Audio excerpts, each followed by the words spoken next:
원합니다. 오늘 남성교회 헌신 예배인데 설교자로서 이렇게 와서 앉아서 함께 예배하는데 벌써 은혜가 다 된 것 같습니다. 꼭 이렇게 성공적인 예배 뒤에 설교를 하면 참 부담됩니다. 앞에서 은혜를 다 끼쳐놨는데 설교 시간에 어떻게 될지 모르겠습니다. 신학교에서 있다 보면 오늘도 제가 느끼지만 이제 그동안 심증이 있었는데 이제 물증까지 있는 것 같습니다. 보통 목사님들이 자기보다 못하는 사람을 부르거든요. 그러니까 제가 제일 그 중에 으뜸인 것 같습니다. 그러니까 자꾸 불러서 우리 김윤호 목사님 귀한 거를 성도님들이 확인할 수 있도록 제가 오늘 최대한 망해야 목적을 이룰 것 같습니다. 사실 신학교 교수로 있으면서는 원고를 이렇게 원고를 몇 개 가지고 있지 않아도 교회가 계속 바뀌니까 설교할 수 있겠죠. 그런데요, 지지난주입니다. 이제 아내를 대동하고 이제 어떤 또 초대받은 교회 가서 설교를 하고 집으로 돌아오는데 아내가 한마디 하더라고요. 아니 성도들에게 새로 지은 밥을 해드려야지. 그 묵은 밥을 해드리면 되냐? 그 본인이야 묵은 밥이지만 그 교회 분들은 처음 듣는 그러나 틀린 말은 아니죠. 제가 그래서 거기서 큰 깨달음을 얻고 지난주에 설교하러 갈 때는 아내를 안 데리고 갔습니다. 그럼 이제 해결이 되는 거죠. 근데 오늘은 또 같이 왔습니다. 그 얘기는 오늘 설교 말씀은 묵은 밥이 아니라 새로 지은 밥입니다. 하여튼 여러분에게 저는 처음 온 날도 짜장면 얘기부터 시작해서 계속 먹는 얘기인데 오늘 설교 제목도 먹는 겁니다. 오늘도 말씀을 통해서 우리 먹는 거는 좀 뒤로 하고 은혜를 받을 수 있기를 소원합니다. 오늘 말씀은 여러분에게 너무 익숙한 말씀이시죠. 오늘 말씀 가운데 예수님께서 우리 사랑하는 하나님의 백성들에게 세 가지를 분부하십니다. 세 가지 명령이 한 구절 속에 담겨져 있습니다. 첫 번째는 뭐냐면요, 자기를 부인하라라는 겁니다. 부인한다라는 말을 우리 들을 때는 이 동양적인 또 우리가 불교 문화권에 있었지 않습니까? 뭔가 자기를 자꾸 내면을 갈고 닦아서 욕심을 조금 지워내고 착하게 사는 것이 자기를 부인하는 건가 이렇게 생각할 수도 있습니다. 그런데 성경에요, 부인한다라는 똑같은 단어를 쓰는 다른 장면이 나옵니다. 그게 어디냐면요, 누가복음의 마지막에는 22장 57절에 보면은요, 베드로가 예수님을 부인하게 되죠. 성경 원어가 똑같은 단어가 쓰입니다. 그러면 베드로가 예수님을 부인할 때 주변에서 이제 물어보니까 그렇게 대답합니다. 베드로가 부인하여 이르되 이 여자여 내가 그를 알지 못하노라. 살짝 부인했을까요? 적극적으로 부인했을까요? 살려고 적극적으로 부인했겠죠. 그 부인하고 부정한다라는 단어가 오늘 9장 본문의 단어와 똑같습니다. 다시 말하면 우리가 자기를 부인한다라는 건 일부분 조금 떼놓거나 일부분 조금 양보하는 게 아니라는 거죠. 원어로 이 말씀을 예수님의 말씀을 듣는 사람들은 그렇게 생각할 수가 없었다라는 거죠. 예수님의 말씀 속에서 부인이라는 것은 완전히 자기를 내려놓고 오직 예수로 사는 것을 의미합니다. 공교롭게도 오늘 또 특순 불러주신 찬송에도 그 가사가 이렇게 녹아져 있는 것 같습니다. 우리를 내려놓는다는 것 사실 쉬운 일이 아니죠. 그런데 예수님께서 자기를 부인하라고만 명령하는 게 아니라 또 한 가지를 분명히 말씀하시다. 뭐라고 그러시냐면 자기 십자가를 져라. 우리 옆에 분들 슬쩍 한번 보시면 혹시 이게 목걸이나 귀걸이나 반지에 십자가가 있는 분들이 있을 거예요. 참 어떻게 보면 아름답죠. 또 우리 여성분들은 반짝이는 거에 대한 이 본능적 사모함이 있지 않습니까? 그런데요, 만약에 예수님 시대의 사람이 오늘 이 자리에 와서 함께 예배를 드리는데 그 십자가를 보면 기겁을 할 겁니다. 왜요? 그 십자가는 사람을 가장 고통스럽게 죽이는 수단이니까요. 다르게 말하면요, 좀 표현이 이상하지만 우리 여성분들이 귀걸이 목걸이를 뭐 대포를 하거나 무시무시한 칼을 하거나 권총을 차고 다닌 거하고 다를 바가 없는 거죠. 그거보다 더 잔인한 도구가 십자가입니다. 그러나 예수님께서는 그 로마 시대에 모두가 알아들을 수 있는 말로 조금 수고해라, 조금 고생해라 말씀하지 않으시고 자기를 부인하고 두 번째 해야 할 것은 자기 십자가를 지라는 겁니다. 그 이야기를 듣는 사람들은요, 단번에 알았습니다. 아, 죽으라는 얘기구나. 다른 여지가 없습니다. 십자가를 짓는다라는 것은 어떤 비유적이고 철학적이고 오매한 뜻이 있는 것이 아닙니다. 십자가를 진다는 것은 죽는다라는 거죠. 오늘 교회마다 십자가를 걸어놓는 이유가 뭡니까? 죽으려고 걸어놓는 거예요. 여기까지만 하면 좀 아쉽지요. 그러나 우리 기독교 신앙의 정수는 뭡니까? 바로 그 죽음 뒤에 있는 부활의 신앙이라는 거죠. 우리가 영원한 생명을 소망하고 죽어도 부활하고 영원히 살 것을 믿기 때문에 우리가 주님을 따라가는 것이죠. 그래서 세 번째로 주님께서 우리에게 명령하시는 것은 뭐냐? 자기를 부인하고 십자가를 지고 그다음 뭐 하라고요? 나를 따라와라 라고 이야기하는 거죠. 여기서 따른다라는 건요, 그냥 같이 뒤에서 이렇게 간다라는 이야기가 아닙니다. 주님이 가신 길을 나도 간다라는 거죠. 저도 이제 중년의 나이가 돼서 가장 서글픈 시간이 바로 아침 이른 시간 출근 준비하는 시간입니다. 직장에 나가기 싫어서 서글픈 게 아니라요. 아침에 일찍 일어나서 이제 세면을 하고 정비를 하고 또 면도를 하지 않겠습니까? 근데 거울 속에 비친 모습이 제 모습이 아니라 아버지의 모습이 발견되기 때문에 서글퍼집니다. 보면요, 저희 아버지 제 나이 때 모습이 그대로 이제 몸매의 차이만 살짝 있지만 드러납니다. 아, 나도 나이 들어가는구나. 내가 그다지 노력하지 않은 것 같아. 내가 아버지를 따라가고 있구나. 그 생각이 드는 거죠. 여러분도 이 시온교회에서 열심히 믿음 생활하다 보면 어느 순간 여러분의 삶이 예수님을 따라가고 있는 거죠. 따라가고 있는 거는요, 닮아가고 있는 겁니다. 근데 우리 화면 하나 넘겨보시면 오늘 이 성경 말씀이 누가복음에만 나오지 않습니다. 공관복음서인 공관, 같은 관점에서 본다는 거죠. 공관복음서인 마태복음과 마가복음에도 동일한 말씀이 기록되어 있습니다. 지금 눈으로 슬쩍 보셔도 같은 분부를 하셨죠.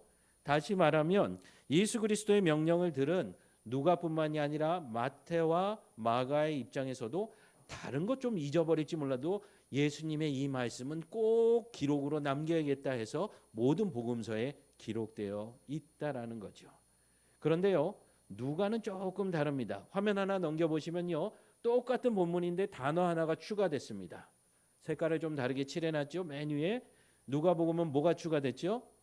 날마다. 한때 경험으로 자기를 부인하고 한번 십자가 져보고 한번 따라가 보는 게 아니라 어때요?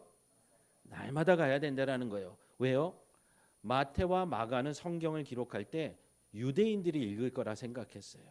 유대인들에게는 하나님의 말씀이 익숙했고 삶이었기 때문에 날마다라는 단어를 굳이 넣지 않아도 날마다 그렇게 사는 무리들이었어요. 그러나 누가가 전한 이방인들, 외국인들, 헬라인들은요, 그러지 않았다라는 거죠.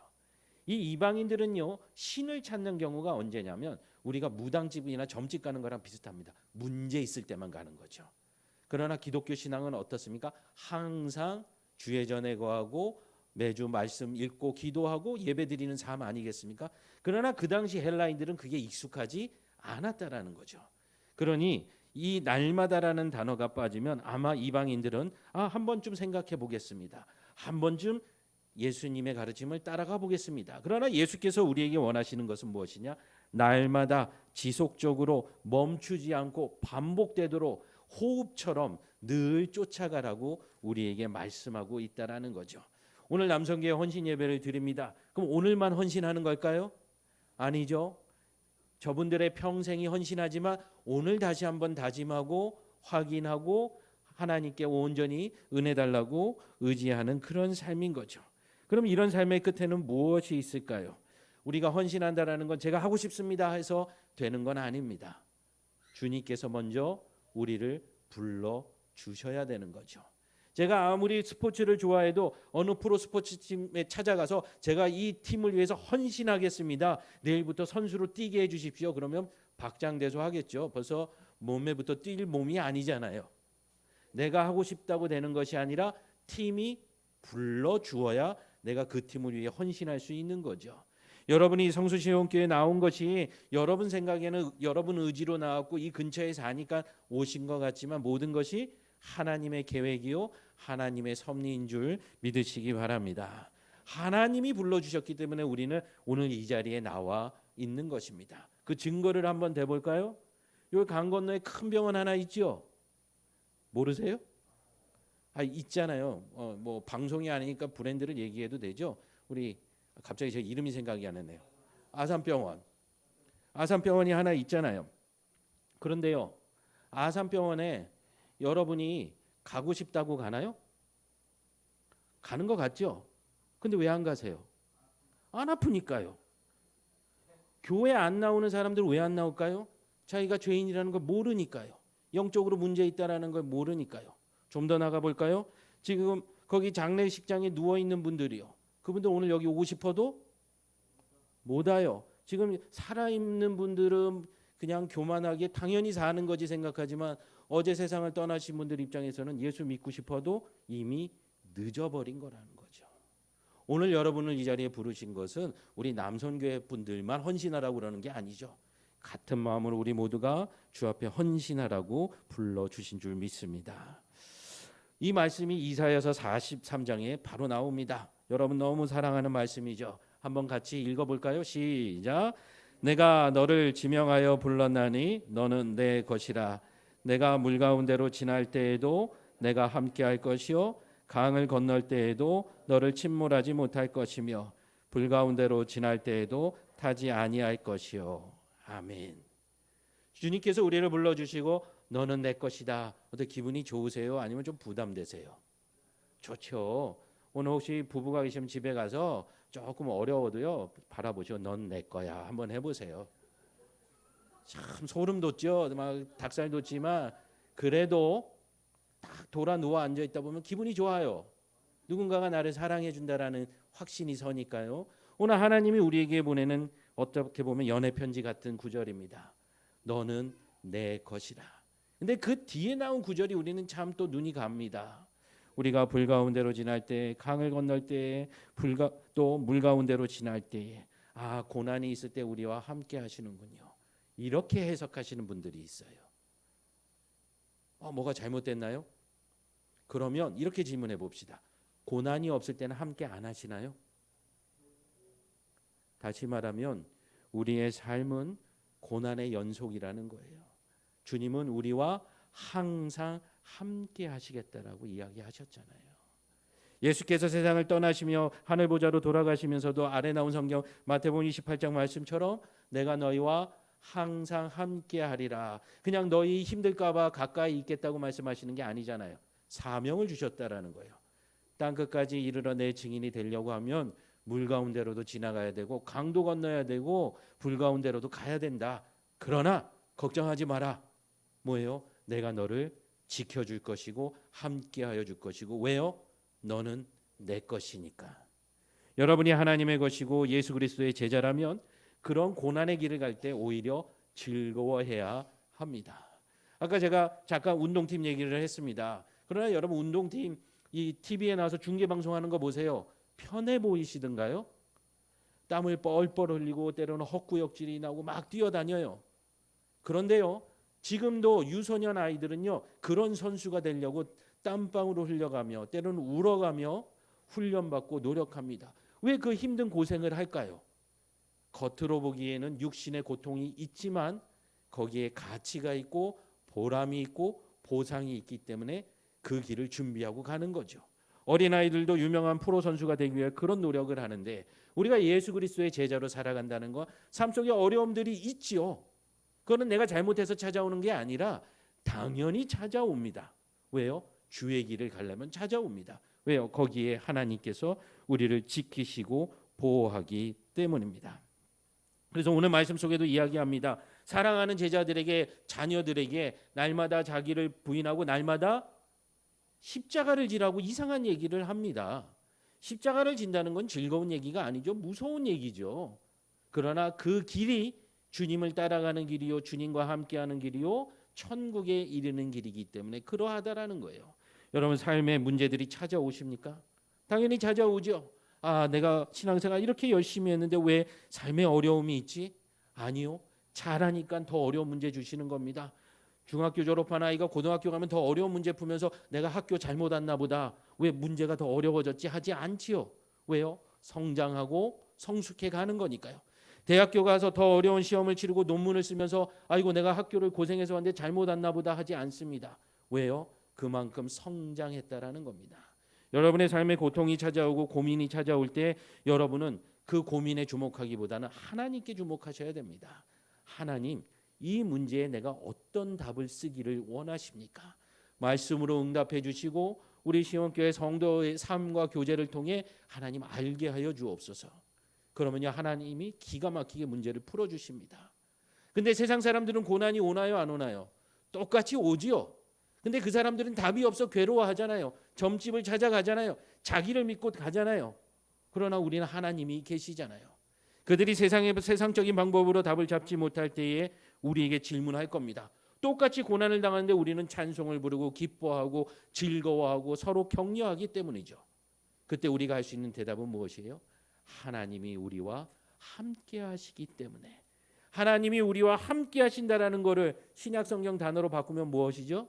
임마누엘. 그분이 누구신가요? 예수님입니다. 그래서 세상 사람들이 우리를 예수쟁이라고 부르는 거죠.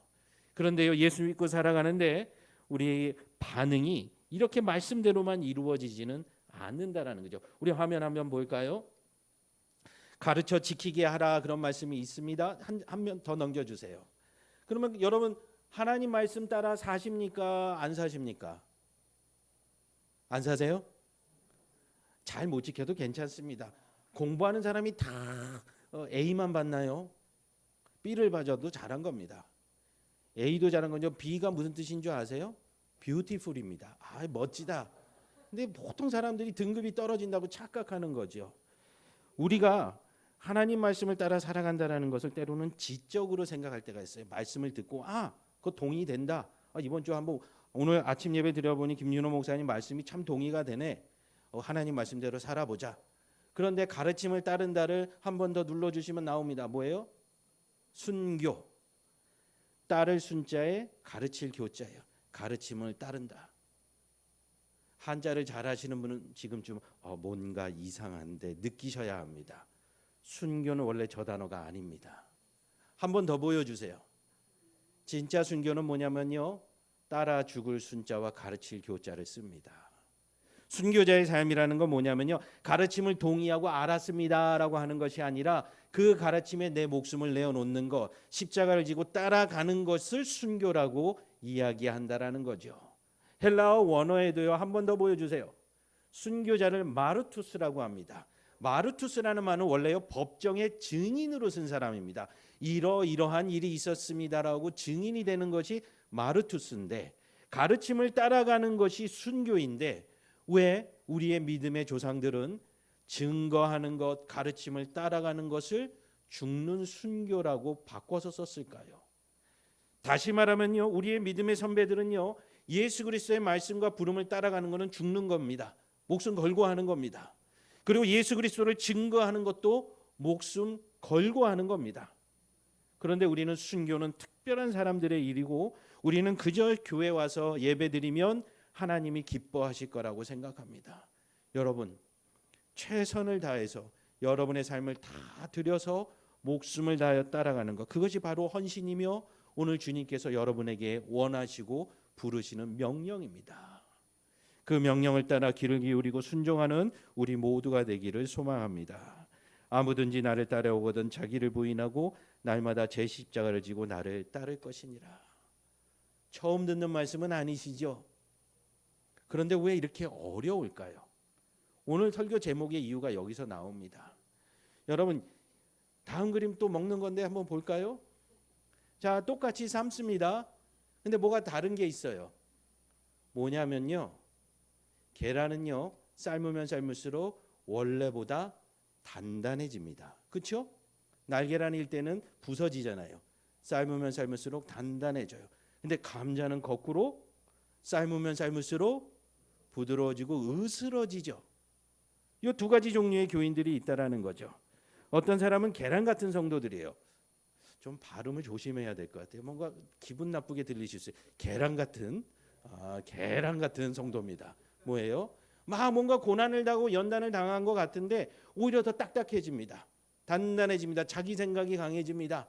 하나님의 말씀을 읽어도 자기 마음대로 읽습니다.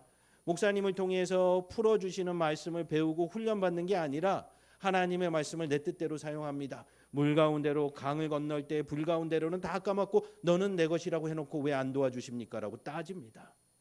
연단을 받아도 계란처럼 단단해지는 사람이 있습니다. 이런 사람은 교회를 아무리 오래 다녀도 결국 자기가 오래 믿은 연수만을 자랑합니다. 자기가 더 단단해졌음을 부끄러워하지 않고 오히려 연차를 자랑한다라는 거죠. 이런 실상들은 단단해 보이면 사실은 딱딱한 껍질을 두른 삶은 달걀에 불과합니다. 근데 감자 같은 성도들은 어떻습니까? 뜨거운 열이 가해지니까 으스러집니다. 자기의 형체가 점점 없어집니다. 우리는 잘 기억하지 못하지만 아주 천몇백 년 전에 우리의 교회의 선배들은 이런 얘기합니다. 오리겐이라는 목사님은 자기를 부인한다는 것은 옛사람을 거부하고 그리스도의 형상으로 새롭게 되는 것이라는 거죠. 내가 원래 갖고 있던 딱딱한 마음이 연단 가운데 녹아지고 부드러워져서 이제 누가 보아도 부드럽고 선한 그런 그리스도의 백성이 되는 거죠. 아우구스티누스도 말합니다. 십자가를 진다는 것은 자기 욕망을 못 박는 것이다. 내가 원래 갖고 있는 것들을 내려놓는 거죠. 좀 설교 시간에 권면하는 표현이 이상하지만 우리 성수시온교회 성도 여러분, 감자와 같은 성도가 되시기를 주의 이름으로 축원합니다. 같은 끓는 물에 넣어도 두 물체가 서로 결과가 반대로 나옵니다. 딱딱해지는 성도가 있고 온유해지는 성도가 있는 거죠. 고난은 우리를 계란처럼 딱딱하게 만들기도 하지만요, 고난의 은혜가 우리를 감자처럼 부드럽게 만들 수도 있습니다. 우리가 어떻게 주의 말씀을 받아들이냐에 따라서 우리의 결과는 달라질 수 있다라는 겁니다. 그래서 사도 바울은 우리 모두가 감자 같은 사람이 되기를 원했던 거죠. 그래서 다음 화면을 보시면 갈라디아서 2장 20절 너무나도 잘 아는 말씀이죠. 우리가 노란색만 한번 읽어볼까요? 시작. 내가 그리스도와 함께 십자가에 못 박혔나니 그런즉 이제는 내가 사는 것이 아니요 십자가에 못 박혔습니다. 연단을 받습니다. 그러면은 내가 더 딱딱해집니까? 아니요, 내가 사라지는 것이죠. 나를 주장하는 마음이 아니라 누구를 주장합니까? 그런즉 이제는 내가 산 것이 아니야 오직 내 안에 그리스도 예수께서 사신 것이라. 여러분이 고난과 연단을 통하여 오히려 하나님이 나를 지켜주시고 하나님이 나를 인도하여 주시고 하나님이 나를 보호하여 주시며 섭리하사 나를 주의 뜻대로 사용하여 주신다고 고백한다라면 바로 내가 죽고 그리스도께서 사시는 그 삶을 살 수가 있는 것입니다. 단순히 고난을 당했다라고 하나님의 백성으로 거듭나는 것 아닙니다. 그 고난 가운데 어떻게 살아가느냐에 따라, 믿음으로 어떻게 순종하느냐에 따라 얼마든지 전혀 다른 결과가 나올 수 있다라는 것입니다. 그럼 여러분은 모두 감자 같은 성도이십니까? 본인은 그러고 싶은데 옆에 살짝 보면 계란 같기도 하고, 그러면 계란 같은 성도는 이제 구제불능일까요? 아닙니다. 제가 먹는 거를 좋아하다 보니까 방법이 있더라고요. 예전에요, 저희 집에서 이제 계란을 여러분 어떻게 해 드시는지 모르지만 이제 간장 장조림을 합니다. 그래서요, 처음에 계란 삶은 계란으로 해야 되죠. 그래서 계란을 삶은 다음에 간장을 넣고 또 삶아요. 근데 이상하게요, 어머니가 해주시던 그 색깔이 안 나오더라고요. 지금도 그렇게 드시는 분이 있을지 모르겠어요. 그냥 간장이 안 배고 살짝 묻는 정도, 그리고 오래 끓여도 계란에 배지가 않더라고요. 그래서 결론이 뭐냐? 이럴 바엔 사 먹는 게 낫겠다. 왜요? 가스비가 너무 많이 드니까요. 근데요, 어느 날 저희 딸도 먹는 걸 좋아해서 인터넷을 찾아봤대요. 그런데 기가 막힌 방법이 있더라고요. 삶은 계란을 간장으로 완전히 맛들게 하는 방법. 삶아서 식혀서 식은 간장에 넣어서 냉장고에 넣어놓으래요. 그냥 더 끓일 필요가 없어요. 딸이 얘기하니까 이 아버지 입장에서는 못 믿었죠. 그래서 한번 해보자. 그리고 그렇게 넣어놓고 하루 자고 일어나니까 세상에 몇 시간을 끓여도 맛이 안 들던 계란이 까맣게 변해져 있습니다. 그래서 너무 맛있게 먹었고, 지금도 장조림은 아내한테 해달라고 안 하고 딸한테 해달라고 그럽니다. 과학적인 이유들이 있겠지요. 근데 잘 영적으로 한번 분석해 봅시다. 계란의 색깔을 입히려고 더 뜨겁게 끓이고 달궜는데 안 되더라는 거죠.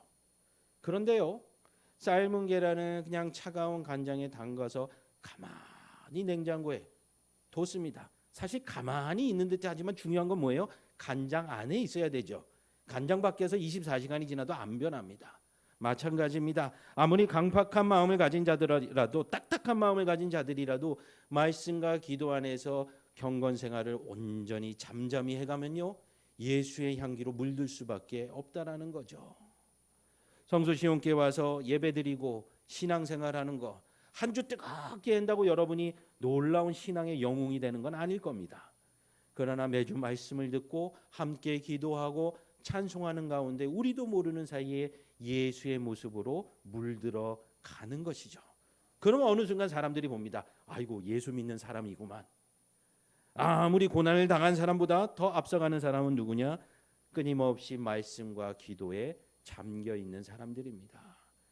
그래서 새벽 기도에 나와야 되는 거고, 그리고 수요 예배 나와야 되는 거고, 그래서 혼자 있을 때 말씀과 기도 생활을 멈추지 말아야 하는 거죠. 우리에게는 좋은 선배가 있습니다. 서기 155년 서머나 지역의 목사님이었습니다. 이름은 폴리캅입니다. 박해가 아주 극심하던 시절이죠. 지방 총독이 그를 붙잡았는데 나이가 너무 많은 거예요. 그 당시 기준으로 보면 86세였습니다. 오늘같이 장수 시대에도 86세면은 아주 장수하시는 거지만 서기 155년이라면 정말 할아버지죠. 그래서 이 악한 지방 총독도 미안한 마음이 들어서 권유합니다.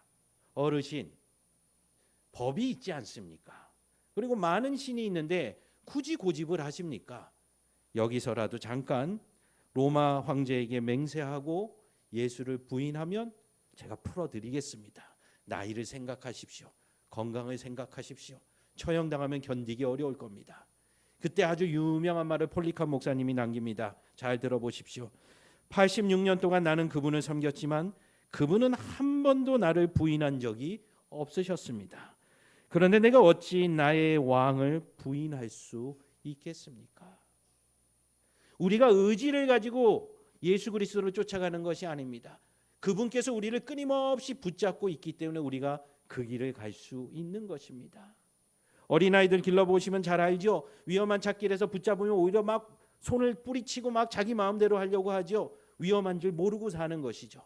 주님께서 우리를 붙잡아 주시려고 할 때, 예배 자리로 부르실 때, 헌신의 자리로 부르실 때 우리는 우리의 힘으로 살아보려고 발버둥 칩니다. 영적인 싸움에서 위험한 줄 모르고 자기 마음대로 자기 힘으로 살아보려고 애쓰는 겁니다. 그러나 말씀과 기도 가운데 머물게 되면요, 우리도 은혜 안에 물들게 됩니다.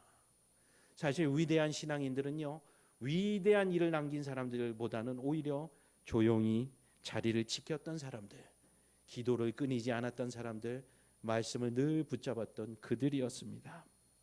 성도 여러분, 예수 그리스도의 제자가 된다라는 것은 자기 힘으로 무언가를 이루어내서 주님을 기쁘게 하는 것이 아닙니다. 예수 그리스도의 제자가 된다라는 것은요, 하나님의 은혜를 받아들이고 물 가운데로 불 가운데로 지난다 할지라도 주께서 때로는 그렇게 지기 힘든 십자가를 지라고 하실 때에도 주님이 나와 함께 하시니 그 길 내가 은혜로 갈 수 있습니다라고 고백하는 것, 그것이 바로 제자들의 삶입니다. 잠깐 다녀가는 목사가 여러분의 한 주간의 어려움과 또 한평생의 슬픔을 어떻게 다 이해하겠습니까? 저는 정말 모릅니다. 그러나 주님은 여러분을 잘 아십니다. 여러분을 붙잡아 주실 겁니다. 정말 예수 그리스도의 십자가의 은혜에 푹 녹아져서 감자같이 구수한 그런 예배 공동체, 많은 이를 배불리게 먹게 하고 그들도 예수 그리스도의 제자가 되게 하는 복된 여러분 되시기 바랍니다. 함께 기도하시겠습니다.